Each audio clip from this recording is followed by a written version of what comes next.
Bonjour à tous, nouvelle vidéo aujourd'hui. Je vais vous montrer, parce qu'il y en a certains d'entre vous qui m'ont demandé comment fonctionne le module 3D.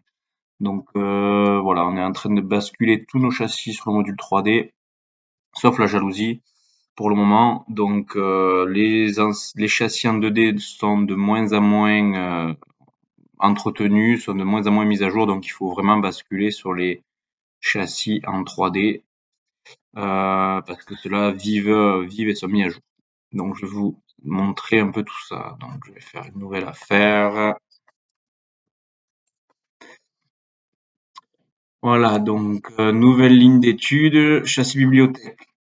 Je vais faire des châssis standards dans un premier temps. Je vais faire plusieurs vidéos de toute façon, je suis limité à 10 minutes par vidéo. Et on va faire châssis standard, après des châssis un peu plus compliqués. Donc on va faire une fenêtre. Et là on choisit directement. Parce qu'ici on a la grille 2D, donc on n'y va pas, on n'y va plus. On va directement dans les châssis qui sont présentés en premier. Tac, je prends une fenêtre simple par exemple. Donc jusqu'ici là c'est exactement pareil, on a le repère, la quantité, largeur, hauteur. La différence c'est que une petite différence c'est qu'avant on pouvait mettre des formules, maintenant on peut plus, c'est pour ça que la jalousie n'y est pas dans le module 3D. Vous pouvez mettre 1250 par exemple, ça fonctionnait. Maintenant ça ne marche plus. Voilà, ça c'est juste la petite régression. Ensuite il n'y a que du positif.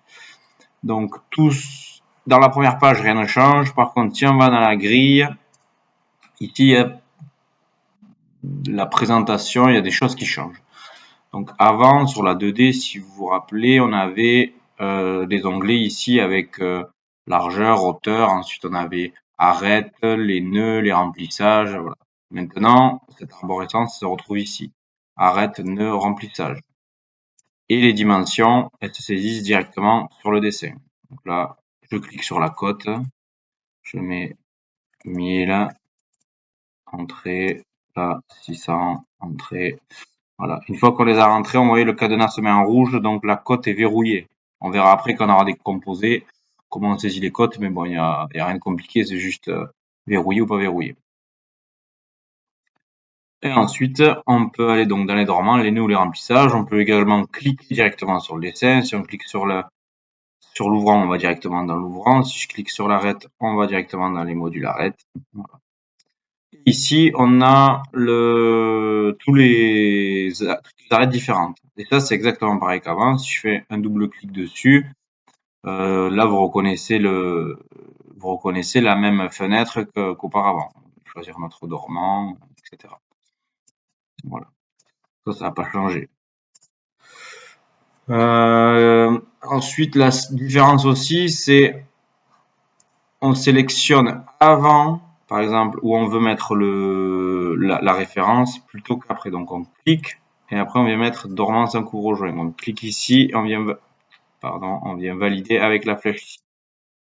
Voilà. Si je veux rebasculer, c'est pas je vais ici puis ici. Ça c'était avant. Maintenant on va d'abord sur le dessin et après sur l'arête qu'on veut lui attribuer. Et là, on voit que celles qui sont donc positionnées sur le dessin ont une petite chaîne ici, un maillon de chaîne. Donc celle-là, si je veux savoir où elle est, je clique sur le bouton, elle me dit voilà, il est en haut. Celui-là, je clique sur le bouton et tac, c'est les trois autour. Voilà, donc celui-là, si je veux le rebasculer, je fais ça, tac, tac. Voilà. Ça, c'est partout pareil pour les remplissages, les nœuds et les remplissages et les arêtes. Voilà, ça c'est un châssis simple. Ensuite, on a la particularité de pouvoir exécuter directement ici. On n'est pas obligé de retourner dans la conception. Donc là, on fait exécuter. Voilà, et on peut faire directement des coupes ici. Donc là, tac, on a une coupe. Et là, tac. En gros, les deux symboles sont différents. Ici, je fais que sur la partie que j'ai décidé, la coupe. Ici, c'est toute largeur. Voilà, toute longueur. Toute l'arête, pardon. Voilà, donc si on veut retourner dans le mode conception, on va dire, il faut cliquer ici sur le petit crayon. Voilà, et là on revient dans notre mode conception, on peut modifier. Voilà, on a toujours notre module dessin. Ça va pas changer et on valide. Voilà, ensuite, pour le coulissant, ben c'est pareil. Je peux vous montrer un coulissant. Hop, le GYN. Tac, on peut aller directement sur la grille ici. Voilà. Et là, on se retrouve donc dormant haut, dormant latéral, dormant bas. Si je veux mettre le même dormant partout, je peux faire avec Maj pour sélectionner, avec CTRL pour sélectionner, pardon, avec CTRL pour sélectionner tous les dormants que je souhaite. Et après, je peux valider que je veux le dormant bas. Alors voilà, il faut bien sélectionner avec CTRL. Et ensuite, je clique ici, pas sur le maillon, ici. Voilà. Et là, on voit que toutes les arêtes sont attribuées au dormant bas maintenant. Voilà, ensuite, pour changer les chicanes, c'est toujours pareil, profil, ça va pas changer. Voilà, ça c'était la première vidéo, donc très simple sur les bases de, de la grille 3D. Je vais en faire une deuxième en vous montrant un peu les particularités dans les châssis composés et empilage. Voilà, merci.